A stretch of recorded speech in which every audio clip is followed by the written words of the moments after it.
ప్రసాద్ గారు, ప్రకాష్ గారి మాటలు మీరే చెప్పారు కాబట్టి బయట ప్లే చేసి. బయటని కాదు సార్, ఇప్పుడు నేచర్ ఆఫ్ మైండ్ అన్నది చాలా ఇంపార్టెంట్. ఇప్పుడు నేచర్ ఆఫ్ మైండ్ అన్నది ఇట్ రిఫ్లెక్ట్స్ సొసైటీ మీద. ఇప్పుడు సొసైటీ మీద ఇవాళ జరుగుతుంది మీరు చూస్తే, నత్వానీ గారిని పరిరక్షించాలన్న దగ్గర వ్యవస్థ జత్వానీ మీకు ఒకటే చూడరా? నేను చూడండి సార్, సినిమాలు పేపర్లు రెండు చదవను నేను పేపర్. ఓకే, ఎందుకంటే నిజం అన్నది ఎప్పటికైనా రాస్తారేమో ఎదురు చూస్తే కళ్ళు పోయాయి నాకు. ఇంకోటి ఏంటంటే మీకు ఇందులో చెప్పింది ఏంటంటే, వీళ్ళు రాస్తున్న రాతలకి వీళ్ళు చెప్తున్న మాటలకి ఇక్కడ అంతా కాంట్రడిక్షనే. ఆవిడ కన్ఫెషన్ స్టేట్మెంట్లో ఆవిడ ఇచ్చిన దాంట్లో she said very clearly, I was in need of medicines, I was in need of sanitary pads. SP గారు, గౌరవ ఎస్పీ గారు శాంతిలాల్ రాణా గారు తీసుకొచ్చి ఇచ్చారని ఆవిడ కన్ఫెషన్ స్టేట్మెంట్లో చదువుకోమనండి. ప్రొసీజర్ అన్నది ఎక్కడ డీవియేషన్ లేనప్పుడు, ఇందులో నారాయణ యాదవ్ చెప్తున్నట్టు she's been produced in the respective court in front of magistrate. మరి ఆ రోజు ఎప్పుడు చెప్పలేదు. ఇప్పుడు మీరు ఇది ఒక్క సందర్భంలో కూడా కోర్టులో న్యాయమూర్తి ముందు 6 సార్లు హాజరైనప్పుడు కూడా ఏ రోజు మాట్లాడలేదు. రెండు విషయాలు ఇక్కడ ఇదే విజయవాడలో ఇదే ప్రొటెక్షన్ జోన్లో ఉన్నప్పుడు కూడా ఆవిడకి ఒక్క డీవియేషన్ జరగలేదు. ఇక్కడ ఏంటంటే వీళ్ళు ఇంటెన్షనల్గా they want to ruin out. Rana garu చూడండి, ఒక గులకరాయి దెబ్బకి కోడిపెట్టలు పెట్టినట్టు పెట్టేశాడు ఎవడు అన్నది.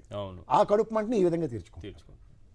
ఇప్పుడు విశాల్ గున్ని గారివి ఎవరైనా సరే యూట్యూబ్ షార్ట్స్ ఉంటాయి చూడండి, what sort of spontaneous decisions has taken and given it. ఎందుకు నీతిగా నిజాయితీగా పనిచేసే వాళ్ళంటే వీళ్ళకి బాధ.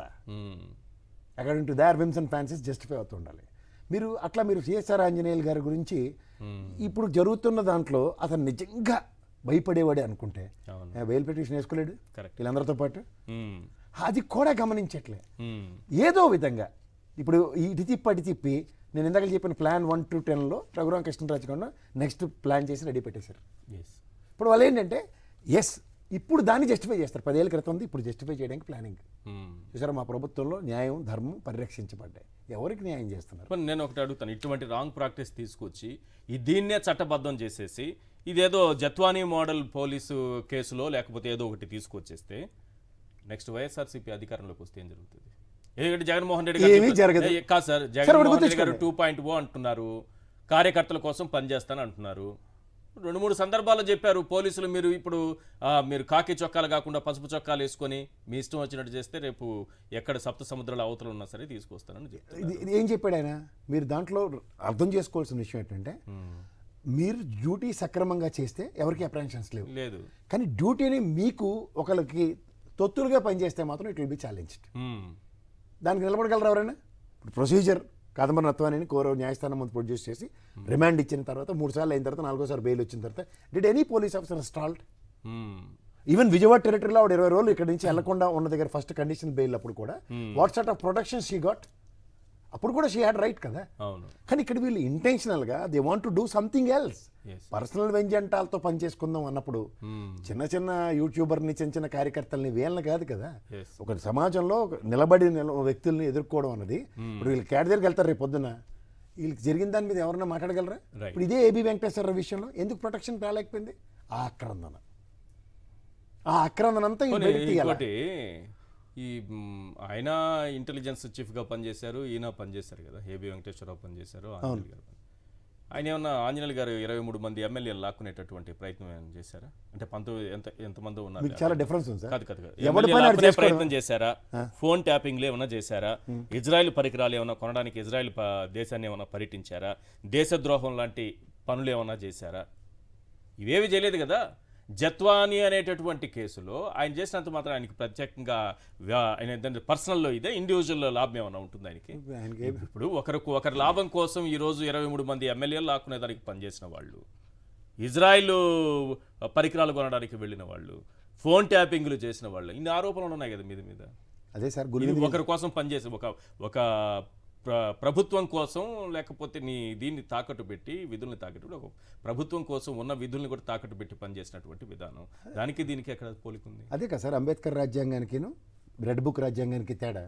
అంబేద్కర్ రాజ్యాంగం ప్రకారం ఒక police they have delivered their best duties. అందులో ఎక్కడ మన భావజాలాలు లేకుండా సమాజం కోసం పనిచేయడం పోలీస్ యొక్క ప్రైమరీ కర్తవ్యం. ఇక్కడ ఏబీ వెంకటేశ్వరరావు గారు తన కొడుకు కోసం అది ఇజ్రాయెల్ పర్యటనలు, ఇజ్రాయెల్ నుంచి పరికరాలు, ఆ కంపెనీని జస్టిఫై చేసుకోవడానికి ఫోన్ ట్యాపింగ్లకి వాడిన పరికరాలు. ఆంజనేయులు గారికి వాళ్ళ అబ్బాయిలు ఎవరు వాళ్ళ పనులు చేసుకుంటున్నట్టుకున్నారు. పిల్లల కోసం ఆయన ఏమో డ్యూటీని పనంగా పెట్టలే. తర్వాత ఒక పోలీస్ ఆఫీసర్ రాజకీయాలకు అతీతుడిగా పనిచేయడానికి ఈ ఇంటెలిజెన్స్ ఆఫీసర్లు ఇద్దరి మధ్యలో డిఫరెన్స్ చూడండి. ఇదే సిఎస్ రాంజనేయులు గారు ఇలాంటి ఎమ్మెల్యేలు కొనుగోలు కానీ ఎమ్మెల్యేలు లాగడానికి కానీ ఆ ప్రయత్నాలు ఏం జరగలే. ఎందుకంటే ఒక ముఖ్యమంత్రి రాష్ట్రానికి పెద్ద మనిషి తండ్రి స్థానంలో ఉన్నవాడు నా పార్టీని నచ్చి మీరు మా మొహానికి వచ్చినా సరే మీకు కండువా నేను వెయ్యను, మీరు సానుభూతి పరులుగా వెనకాల కూర్చోవలసిందే అన్నది చూపించారు వంశీకేళ్ళందరికీ. ఎక్కడ కండువాలు వేశారు? సో ఇవన్నీ గమనిస్తున్నప్పుడు ఒక అధికారి ఈ ప్రయత్నాలు చేయగలుగుతారా? రాగానే ఈ మనకి ఎవరికి మన జమ్మలమూడి ఎమ్మెల్యే గారికి ఆంధ్రారెడ్డి గారికి రాగానే మా ఎమ్మెల్యే ఇచ్చేసి మంత్రి పదవి ఇచ్చేసి ఇలాంటి టటటకి ఇచ్చేస్తుంది దగ్గర. వీళ్ళ యొక్క పని విధానానికి జగన్మోహన్ రెడ్డి పని విధానానికి కంపేర్ చేయండి. ఒక నీతి నిజాయితీ రాజ్యాంగానికి బద్దులై రాగద్వేషాలకు అతీతుడినై పనిచేస్తానని ప్రమాణానికి ఏ రాజ్యాంగం మీద ప్రమాణం చేశారో మా ప్రకాశాన్ని ఇచ్చిన ఇంటర్వ్యూలోనూ ఒరిజినల్గా వీళ్ళ యొక్క మోడస్ ఆఫ్ ఆపరెండా వీళ్ళ యొక్క మైండ్ సెట్ ఇందాక లేదో అన్నాడు మన నాగార్జున అన్నాడు మాస్టర్ మైండ్ సెట్ అంటే థాట్ ప్రాసెసింగ్ మైండ్ ఏంటిది ఈ మైండ్ సెట్ అన్నదానికి ఆలోచన అన్నదే కుట్రలు కుతంత్రాలతో ఉన్నప్పుడు మీకు పనికిమాలిన ఆలోచనలతో ఇచ్చేయాల.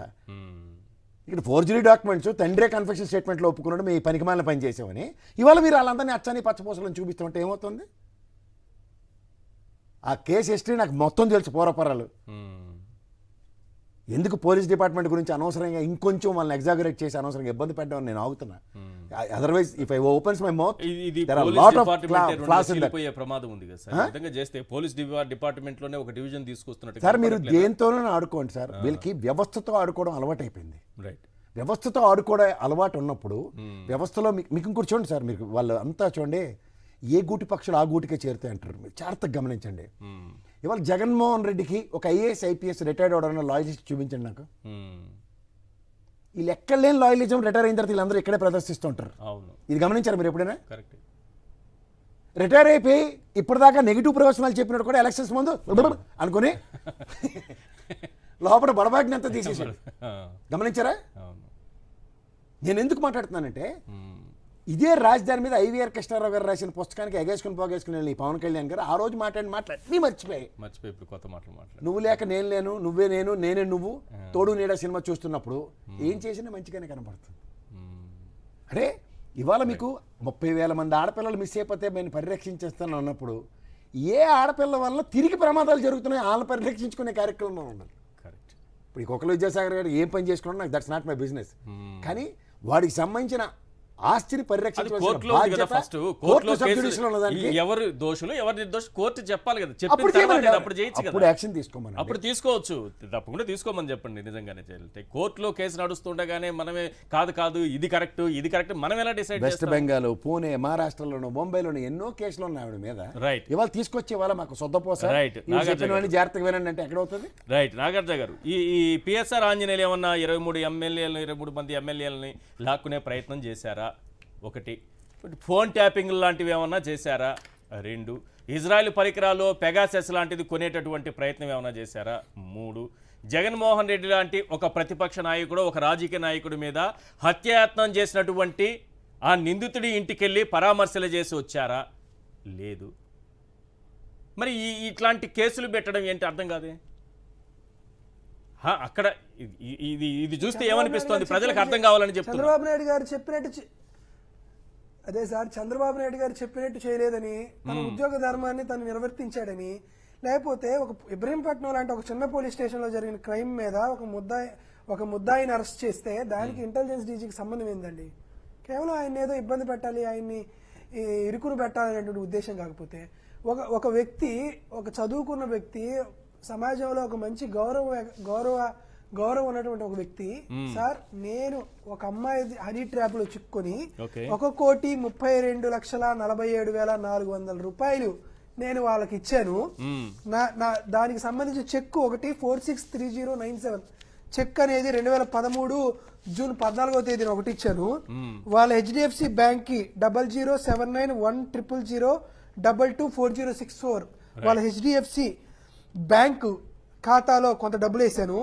నా అకౌంట్ 522976395557 నుంచి అక్టోబర్ 2018 దాకా ₹1,00,00,000 మొత్తం నేను మోసపోయి బెదిరింపులకు దిగి ఆవిడతో సన్నిహితంగా ఉన్నాను కాబట్టి నా కుటుంబాన్ని, నా గౌరవాన్ని, నాకున్నటువంటి ఆస్తుల్ని అన్నిటినీ నేను మోసపోయానని ఒక వ్యక్తి, ఒక మగ వ్యక్తి సిగ్గు విడిచి పోలీస్ స్టేషన్కి వచ్చి కంప్లైంట్ ఇస్తే దాన్ని ఆధారాలు సహా చూసిన తర్వాత అది తప్పు జరిగిందా లేదా అనేది కోర్టులో విచారణ జరుగుతుంది. Yes. వీళ్ళు చెప్పినట్టు ఈ అకౌంట్ నెంబర్ కరెక్టా కాదా, అకౌంట్ నెంబర్ పంపించారా, ఒకవేళ కుక్కల విద్యాసాగర్ అనే వ్యక్తి జత్వానీ గారికి ఆ అకౌంట్ కి డబ్బులు పంపిస్తే ఏ రూపాన్ని పంపించారు, ఎందుకు పంపించారు, వాళ్ళ మధ్య ఉన్నటువంటి సంబంధం ఏంది, ఈ అమ్మాయి నిజంగానే తను హనీ ట్రాప్ చేసిందా, జత్వానీ గారి బ్యాక్గ్రౌండ్ లో ఇంతకు ముందు ఇలాంటి హనీ ట్రాప్ కేసులు ఏమన్నా ఉన్నాయా, అసలు బాధితుడు జత్వానీనా లేదా కుక్కల విద్యాసాగర్ గారా, ఎవరని చెప్పాలి. ఇప్పుడు ఈ జత్వానీ మోడల్ ఇప్పుడు దేశం అంతా పరిచయం అవుతుందా, రాష్ట్రంలో కూడా రేపు భవిష్యత్తులో వచ్చే ప్రభుత్వాలు కూడా ఈ జత్వానీ మోడల్ ని ఫాలో కావాలా ఏంటి, ఇది కొత్త విధానం కదా సార్. ఈ కుక్కల విద్యాసాగర్ గారిది చాలా ఆశ్చర్యకరమైందండి. టైం లేదు కాబట్టి చెప్పలేకపోతున్నా. ఏదో ఒక పెళ్లి ఫంక్షన్ లో ఒక పెళ్లి ఫంక్షన్ లో జత్వానీ గారు వచ్చి విద్యాసాగర్ గారిని సార్ నా ఫోన్ నెంబర్ నా ఫోన్ ఎక్కడ పోయింది, ఒకసారి మీ ఫోన్ ఇస్తారా, నేను ఫోన్ చేస్తాను, రింగ్ అయితే చూద్దాము అని అనిందంట. ఈయన ఫోన్ ఇచ్చాడు. ఫోన్ ఇస్తే ఆయన జత్వానీ గారు ఈ విద్యాసాగర్ గారి ఫోన్ నుంచి ఫోన్ చేసుకొని ఫోన్ ఎతుకుతుంటే ఫోన్ కనపడింది, ఫోన్ తీసుకున్నారు. ఇద్దరు ఫోన్ నెంబర్లు ఈ విధంగా ఎక్స్చేంజ్ అయిన తర్వాత ఇతనితో మాట్లాడడం మొదలు పెట్టింది. డాక్టర్ నేను చదువుకోలేకపోతున్నా, కాదు సార్ జరిగింది. లేదు సార్ ఇలాంటి ట్రాప్ లో కుక్కల విద్యాసాగర్ గారు ఆయన చాలా ప్రతిష్టాత్మకంగా కృష్ణా జిల్లాలో యాదవ్ సామాజిక వర్గానికి సంబంధించి చాలా పెద్ద కుటుంబానికి సంబంధించిన వ్యక్తిని ఆవిడ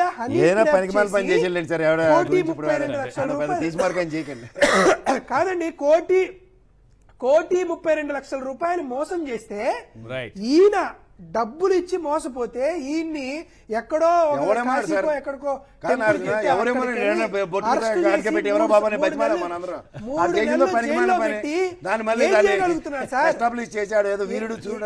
ఏమి చేయగలుగుతున్నారు సార్, ఏం చేయగలుగుతున్నారు సార్.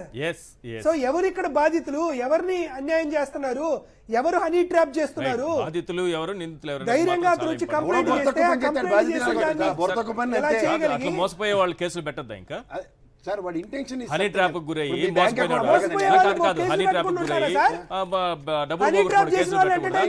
ఎప్పుడు బెదిరిస్తూ ఉంటే అలా బెదిరిపోతూ ఇచ్చేస్తూ హనీ ట్రాప్ అన్నదే వర్స్ట్ పదం. ఏదైనా పడ్డాడంటే ఏదైనా అర్థం. దాని గురించి పెద్ద లెబోరియస్ డిబేట్. అది లేకపోతే కేసు పెడితే కేసు నడవాలా లేదా, కేసు పెట్టుకోండి, దట్స్ ఓకే. హనీ ట్రాప్ పడినోడు ఆడు ధీరుడు అంటే కుదరదు. అతను ఆణిముత్యం అని ఎవరు చెప్పుకోలేదు కానీ అతనే చెప్పుకోవట్లేదు, నేను తప్పు చేశాను అతనే చెప్తున్నాడు కదా. రైట్, థ్యాంక్ యూ అండి నాగార్జున గారు. చెప్తుంటే రైట్